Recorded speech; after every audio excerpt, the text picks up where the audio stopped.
ರಾಜ್ಯದಲ್ಲಿ ನಾಳೆ ರಜೆ ಘೋಷಿಸುವಂತೆ ವಿಪಕ್ಷಗಳು ಪಟ್ಟು ಹಿಡಿತಾ ಇವೆ. ಶ್ರೀರಾಮೋತ್ಸವದ ಹಿನ್ನೆಲೆಯಲ್ಲಿ ರಾಮಲಲ್ಲಾ ಪ್ರಾಣ ಪ್ರತಿಷ್ಠಾಪನೆ ಹಿನ್ನೆಲೆಯಲ್ಲಿ ಸರ್ಕಾರಕ್ಕೆ ಆಗ್ರಹಿಸಲಾಗ್ತಾ ಇದೆ.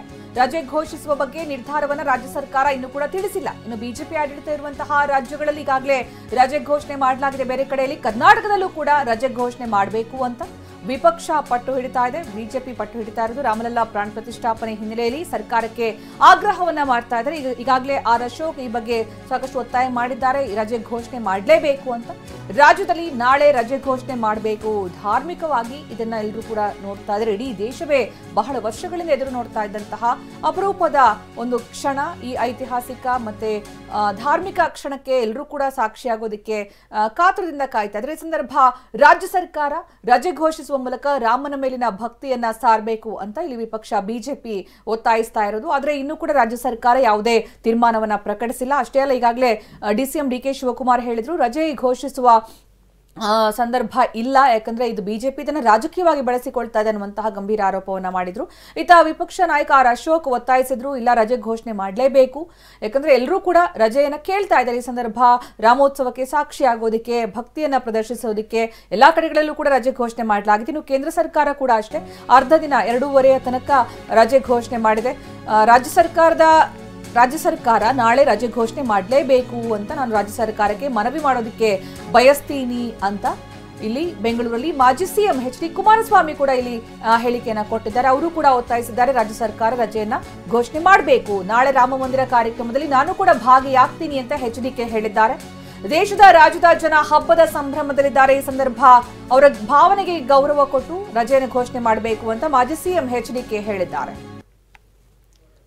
ರಾಮ ಟ್ರಸ್ಟ್ನ ವತಿಯಿಂದ ಏನೋ ಒಂದು ಆಹ್ವಾನ ಇದೆ.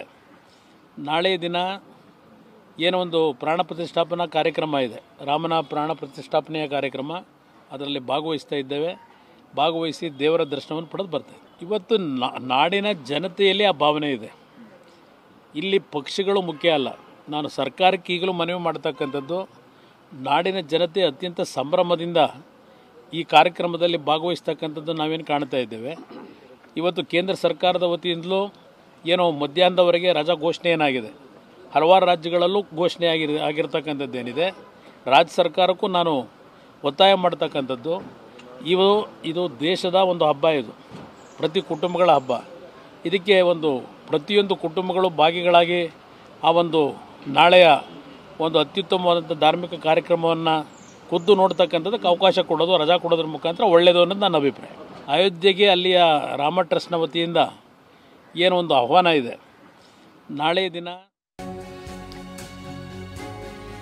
ಕಾಂಗ್ರೆಸ್ ಸರ್ಕಾರ ಕೂಡಲೇ ರಜೆ ಘೋಷಣೆ ಮಾಡಬೇಕು. ರಾಮ ಮಂದಿರ 140 ಕೋಟಿ ಜನರ ಭಾವನೆ, ರಜೆ ಕೊಡಿ. ಬೆಂಗಳೂರಿನಲ್ಲಿ ಮಾಜಿ ಸಚಿವ ಗೋವಿಂದ ಕಾರಜೋಳ ಆಗ್ರಹ ಮಾಡಿದ್ದಾರೆ. ದೇಶದ ಎಲ್ಲಾ ಜನರು ದೀಪಾವಳಿಯನ್ನ ನೋಡ್ತಿದ್ದಾರೆ.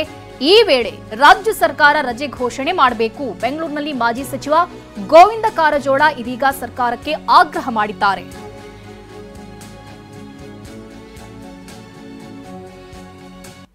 ರಾಮ ಮಂದಿರ ನಿರ್ಮಾಣ ಆಗಿ ರಾಮನ ಮೂರ್ತಿ ಪ್ರತಿಷ್ಠಾಪನೆ ಆಗ್ತಕ್ಕಂಥದ್ದನ್ನ ಸಂತೋಷದಿಂದ ನೋಡ್ತಾ ಇದ್ದಾರೆ.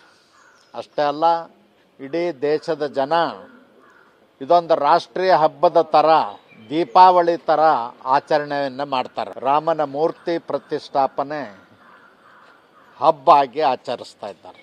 ಇಂಥ ಸಂದರ್ಭದಲ್ಲಿ ನಮ್ಮ ರಾಜ್ಯ ಸರ್ಕಾರ ರಜೆ ಘೋಷಣೆ ಮಾಡಬೇಕಾಗಿತ್ತು. ಅನೇಕ ಸಂಘಟನೆಗಳವರು ಒತ್ತಾಯ ಮಾಡಿದ್ದಾರೆ. ಪ್ರತಿಪಕ್ಷವಾಗಿ ಭಾರತೀಯ ಜನತಾ ಪಕ್ಷವೂ ಕೂಡ ಒತ್ತಾಯ ಮಾಡಿದೆ. ಕೂಡಲೇ ಹಿಂದೆ ರಜೆ ಘೋಷಣೆ ಮಾಡಬೇಕು. ಪತ್ರ ಬೇಕಾಗಿಲ್ಲ, ಪತ್ರ ಯಾಕಬೇಕು? 140 ಕೋಟಿ ಜನರ ಭಾವನೆ ಅರ್ಥ ಮಾಡಿಕೊಂಡು, ರಾಜ್ಯದ 6.5 ಕೋಟಿ ಜನರ ಭಾವನೆ ಅರ್ಥ ಮಾಡಿಕೊಂಡು ರಜೆ ಘೋಷಣೆ ಮಾಡಬೇಕಾಗಿತ್ತು. ರಾಮ ಮಂದಿರ ನಿರ್ಮಾಣ ಆಗಿ ರಾಮನ ಮೂರ್ತಿ ಪ್ರತಿಷ್ಠಾಪನೆ ಆಗ್ತಕ್ಕಂಥದ್ದನ್ನು ಸಂತೋಷದಿಂದ ನೋಡ್ತಾ ಇದ್ದಾರೆ. ಅಷ್ಟೇ ಅಲ್ಲ, ಇಡೀ ದೇಶದ ಜನ ಇದೊಂದು ರಾಷ್ಟ್ರೀಯ ಹಬ್ಬದ ಥರ, ದೀಪಾವಳಿ ಥರ ಆಚರಣೆಯನ್ನು ಮಾಡ್ತಾರೆ. ರಾಮನ ಮೂರ್ತಿ ಪ್ರತಿಷ್ಠಾಪನೆ ಹಬ್ಬ ಆಗಿ ಆಚರಿಸ್ತಾ ಇದ್ದಾರೆ. ಇಂಥ ಸಂದರ್ಭದಲ್ಲಿ ನಮ್ಮ ರಾಜ್ಯ ಸರ್ಕಾರ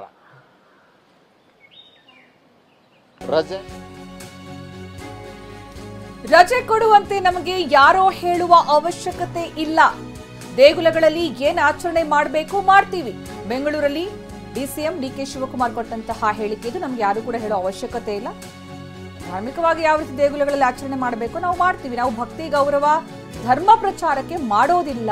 ಭಕ್ತಿ ಗೌರವ ಧರ್ಮವನ್ನ ನಾವು ಪ್ರಚಾರಕ್ಕೆ ಮಾಡೋದಿಲ್ಲ ಅಂತ ಡಿಸಿಎಂ ಡಿಕೆಶಿ ಹೇಳಿದ್ದಾರೆ.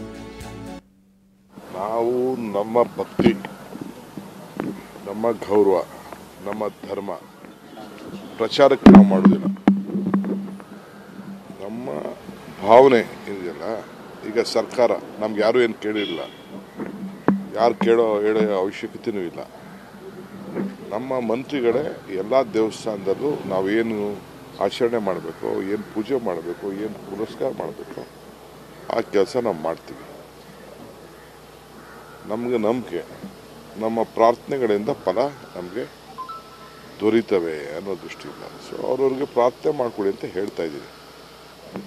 ಅದು ಬಿಟ್ಟರೆ ನಾನು ಆಗ ಹೇಳಿದ್ದೀನಿ, ಸಿದ್ದರಾಮಯ್ಯನವ್ರ ಹೆಸರಲ್ಲಿ ರಾಮ ಇದ್ದಾನೆ, ನನ್ನ ಹೆಸರಲ್ಲಿ ಶಿವ ಇದ್ದಾನೆ ಅಂತ. ಯಾರು ನಮಗೇನು ಯಾರೇನು ಹೇಳ್ಕೊಡ್ಬೇಕಾಗಿಲ್ಲ, ಯಾರು ಒತ್ತಡ ಮಾಡಬೇಕಾಗಿಲ್ಲ. ನಮ್ಮ ಡ್ಯೂಟಿ ನಾವು ಮಾಡ್ತೀವಿ. ಕೇಂದ್ರ ಸರ್ಕಾರದಲ್ಲಿ ರಜೆ ಕೊಟ್ಟಿದ್ದಾರೆ, ರಾಜ್ಯ ಸರ್ಕಾರ ಕೊಡೋದು, ಇದರಲ್ಲಿ ರಾಜಕಾರಣ ಮಾಡೋದು ಬೇಡ ಅನ್ನುವಂಥ ಮನವಿಗಳನ್ನು ಮಾಡಿ ರಾಜಕಾರಣದಲ್ಲಿ ನಾಳೆ ರಜೆ ಘೋಷಿಸುವಂತೆ ರಂಭಾಪುರಿ ಸ್ವಾಮೀಜಿ ಒತ್ತಾಯ ಮಾಡಿದ್ದಾರೆ. ರಾಮ್ಲಲ್ಲಾ ಪ್ರಾಣ ಪ್ರತಿಷ್ಠಾಪನೆ ಹಿನ್ನೆಲೆ ಸರ್ಕಾರಕ್ಕೆ ರಜೆ ನೀಡುವಂತೆ ಆಗ್ರಹ ಮಾಡಿದ್ದಾರೆ. ರಾಯಚೂರಿನಲ್ಲಿ ಸರ್ಕಾರಕ್ಕೆ ರಂಭಾಪುರಿ ಸ್ವಾಮೀಜಿ ಒತ್ತಾಯಿಸಿದ್ದಾರೆ.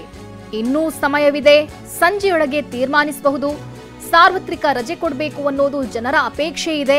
ಹಿಂದೂಗಳ ವಿರೋಧಿ ಅನ್ನೋ ಭಾವನೆ ಬರೋದು ಬೇಡ. ಹೀಗಂತ ಸಿಎಂ ಸಿದ್ದರಾಮಯ್ಯನವರಿಗೆ ಕಿವಿಮಾತು ಹೇಳಿದ್ದಾರೆ. ರಂಭಾಪುರಿ ಮಠದ ಡಾಕ್ಟರ್ ವೀರಸೋಮೇಶ್ವರ ಜಗದ್ಗುರು ರಜೆ ನೀಡುವಂತೆ ಸರ್ಕಾರವನ್ನ ಕೇಳಿಕೊಂಡಿದ್ದಾರೆ. ಎಲ್ಲ ಕಡೆ ಸಾರ್ವತ್ರಿಕ ರಜೆ ಕೊಡಬೇಕು ಅನ್ನುವಂಥದ್ದು ಬಹುಜನರ ಅಪೇಕ್ಷೆ ಇರುವಂಥದ್ದು ಸಹಜ.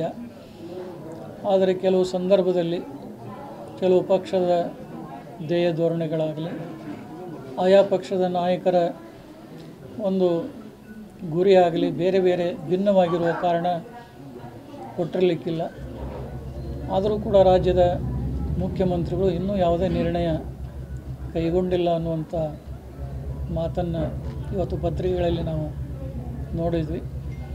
ಇನ್ನೂ ಸಮಯ ಇದೆ, ಸಂಜೆ ಒಳಗಾಗಿ ತಮ್ಮ ತೀರ್ಮಾನವನ್ನು ಪ್ರಕಟಿಸಬಹುದು. ಎಲ್ಲ ರಾಜ್ಯಗಳಲ್ಲಿ ಹೆಚ್ಚಿನ ರೀತಿಯಲ್ಲಿ ಸಾರ್ವತ್ರಿಕ ರಜೆ ಕೊಟ್ಟಿರುವ ಕಾರಣ ಇಲ್ಲಿಯೂ ಕೂಡ ಘೋಷಣೆಯನ್ನು ಮಾಡಿದರೆ ಅದು ಅವರ ಪಕ್ಷಕ್ಕೆ, ಅವರ ನಾಯಕರಿಗೆ ಇನ್ನೂ ಒಂದು ಹೆಚ್ಚಿನ ಒಂದು ಭಾವನೆಗಳನ್ನು ಜನರು ಒಳ್ಳೆಯ ರೀತಿ ತಿಳ್ಕೊಳ್ಳಿಕ್ಕೆ ಸಾಧ್ಯವಾಗ್ತಾ ಇದೆ. ಇಲ್ಲದೇ ಇದ್ದರೆ ಇವರು ಹಿಂದೂಗಳ ವಿರೋಧಿಗಳು ಅನ್ನುವಂಥ ಭಾವನೆ ಸಹಜವಾಗಿ ತಲೆದೋರ್ತಾ ಇದೆ. ಅದಕ್ಕೆ ರಾಜ್ಯದ ಮುಖ್ಯಮಂತ್ರಿಗಳಾಗಲಿ, ಆ ಪಕ್ಷದ ನಾಯಕ